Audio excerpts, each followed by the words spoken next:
Proud of our kids. Glad we could send the seniors out in particular with this win, especially bouncing back when we kind of lost the conference regular season title. They needed a championship for sure. They deserved a championship. They kind of willed themselves, I thought, both games yesterday and then again tonight. Didn't play very well in the first half. Didn't love, again, offensively what we were doing. We still battled defensively and at least gave ourselves a chance. And in the second half, loved the way we came out again as we did the night before. Just kind of on the attack mode, hit some threes as well, but at least we were, I thought, the aggressor. Maybe forced Western State into some quick shots that didn't fall for them, that got us that lead, that we were able to gap it enough that we could keep them at bay late because we needed all of those. Obviously, that 17-point lead or 19-point lead, whatever it was, we needed every point down the stretch. And then we did enough, even though we didn't play very well the last 2 minutes, we did enough to finish them off. So tip your hat to Western. We knew they just kept coming. We could never put them away. We knew that was going to be the case. This time of year when people are playing for their season, seniors are playing for their careers, you get games like that. And this is good for our kids. We've played 2 really good games here, and good for us moving forward. Guys, Mark in particular, you said you weren't exactly thrilled with the first half. What were you guys able to change or maybe adjust to offensively that allowed you guys to be as good as you were, because you missed 4 shots total? Yeah, I knew we shot it well. I had no idea it was 81%. So that feels good because we got that done to us a few weeks ago at Springs. I thought it was the extra pass. We always talk about give up the good shot to get the great shot. In the first half, we didn't. We beat them off the dribble, and then we were taking contested pull-up jump shots. And that's not our basketball team. We're a shoot open threes, attack the paint, get it to our post players, and don't settle on shots. And we were completely settling in the first half. So second half was that extra ball movement, first, second, third reversals that got us those good looks. And then we hit a couple threes in that stretch, too, that I think extended that lead. Coach, talk about the play of Jenna Simmons. Simmons came up with a big board last night. Tonight she was able to do it on the offensive end, kind of just sparking the offense, especially there in the second half. Yeah, no, I mean, all of our post players, but Jenna's just so active and she's so long, and a lot of times she can just tip it to herself and just keep jumping because she's not the strongest, but she's definitely long and her motor just never stops. So a senior kid that's come so far, for us, and I'll be honest, I didn't know what the heck we were going to get as a freshman with her. I didn't know where we were going with it, and that kid has worked so hard to become the player that she was. So to be recognized as all tournament, I'm so proud of Jenna. But both of these guys, we can just get mismatches on people in the post. Whether we can find it. One, whether it's taking them off the dribble, which we use these 2 guys for. Jenna using her length and athleticism. So if Jenna's scoring for us, that's just an added dimension to our arsenal. Coach, hard to beat a team 3 times this season.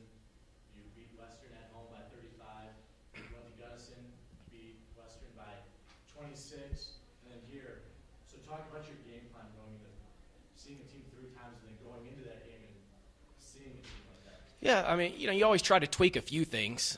What was working for us, though, we thought would continue to work.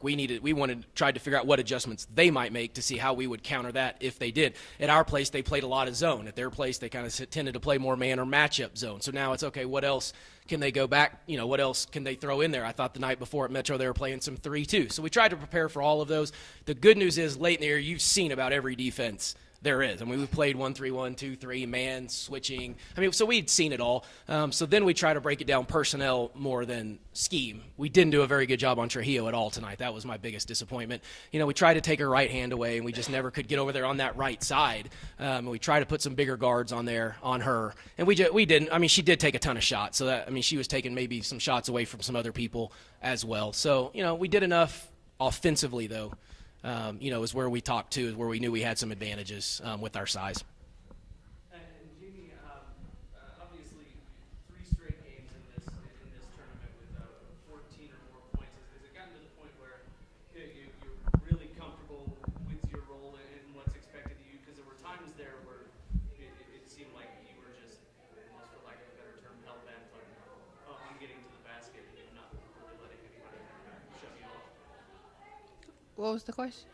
How are you? Your role. You're comfortable in your role, yeah. My role is it's pretty good, and I'm pretty satisfied with where I'm at as far as coming off the bench. I think our starters do a good job entering the game and upping the tempo, providing energy, and it's just our job to come off the bench and provide that same thing, if not more. And so I would say it's a pretty good role, and I like it. Dana,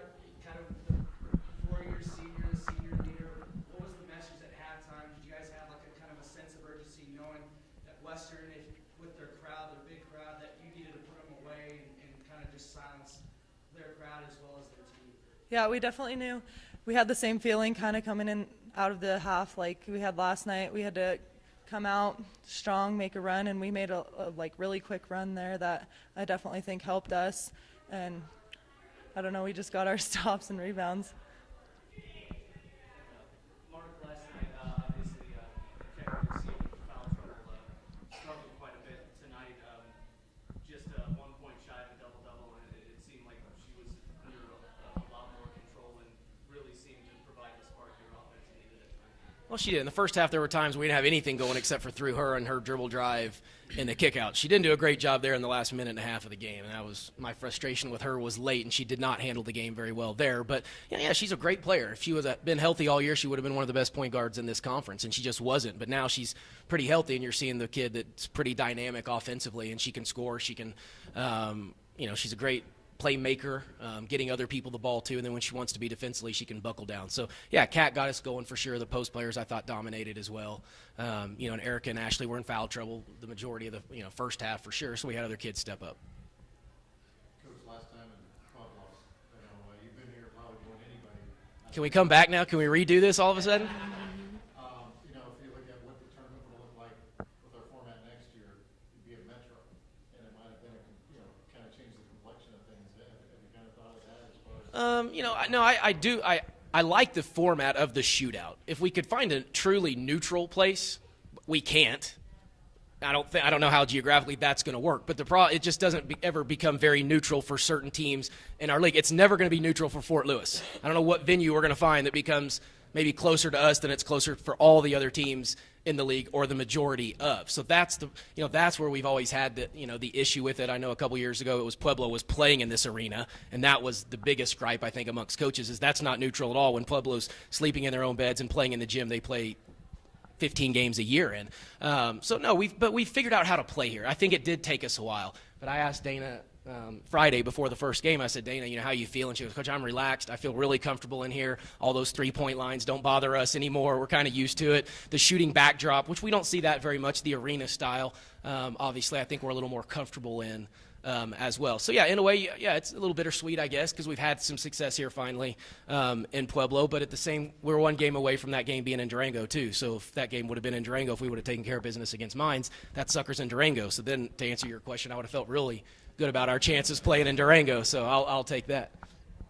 Given some of the past struggles and how long it took for you guys to finally break through and get to this point when you got here last year, what does it mean to you guys as a collective to not only have won it last year but to get 2 in a row after it took you kind of so long to finally get to this point? We pride our program on championships. That's what we think we're about at this point. So, in a way, I was so not devastated by any means, but I wanted that regular season for these guys so bad, and we just had those back-to-back losses, which these kids have never had in their careers. But that's what we are. We play for these moments. We play for this game. That's where our program is, and it's not that we take any regular season game for granted because we love the journey to get to this point, but this is what this is all about. If you're a basketball player or a basketball coach and you don't love this moment, then you need to do something else, quit playing and quit coaching and go do something else. But it's moments like this for these kids to get the piece of the net, the championship hats. That's the lifetime memory that we get from this kind of stuff. And collectively as a group, I have a great group of kids who are as close as they'll ever be, and it's this kind of stuff that in 10 and 15 years they're going to continue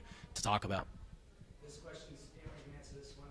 The road's going to become your friend now as the national tournament more than likely will be in Nebraska. Just talk about how this atmosphere right here, being on the road, helps you all get prepared for the national tournament. Well, we know we're always comfortable at home, but we know that it's not going to be there. So we just need to be mentally prepared to play on somebody else's court now. And I think, these 2 games have helped us, get our mindset to where we know that, anybody can do anything off their own court. So we need to come in strong and ready to play all the time. I would say, just rally around each other because it is hard to win on the road. And, sometimes you have your opponents, other fans coming at you. And I think it's important that you feed off their energy, whether if it's negative or positive, to get you going. And it's, like Coach always told us, it's nothing like going into the locker room and hearing the other opponent's fans quiet. So, just rally around each other and stay positive. Yeah, so this was good for us to come here. I don't think we played great. We need to play a little bit better than probably what we did tonight, and especially defensively if we want to keep going. But we may get some neutral site games, so then we kind of do the us against the world mentality. Guys, it's just about our little group. There may not be a ton of fans at a neutral site game in Wayne, Nebraska, depending on how far fans have to travel. But, yeah, we do talk about what Jamie said, that the greatest thing is actually a quiet crowd. Some people love when you're at home, and that's easy to rally around that. But can you enjoy the quiet crowd when you run off and that crowd's pretty quiet? But a veteran group, so I think we'll be okay on the road. We've been in this, hostile environments before. So I think we'll be all right, but we still got to get a little bit better between now and Friday. For both of you guys, obviously Jamie as a transfer and new to the team, and you as a four-year member, what is this kind of mean to you to get two in a row and get the tournament MVP in a year where you transferred in and kind of were new to things?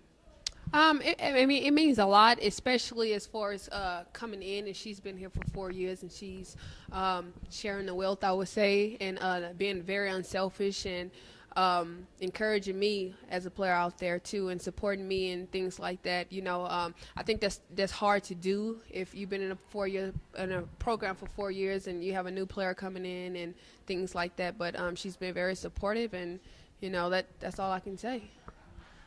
Yeah, I agree with that. I think this championship is going to make our team closer and stronger now, and now we have this memory to have with each other, and it's just going to be exciting to see what comes from here.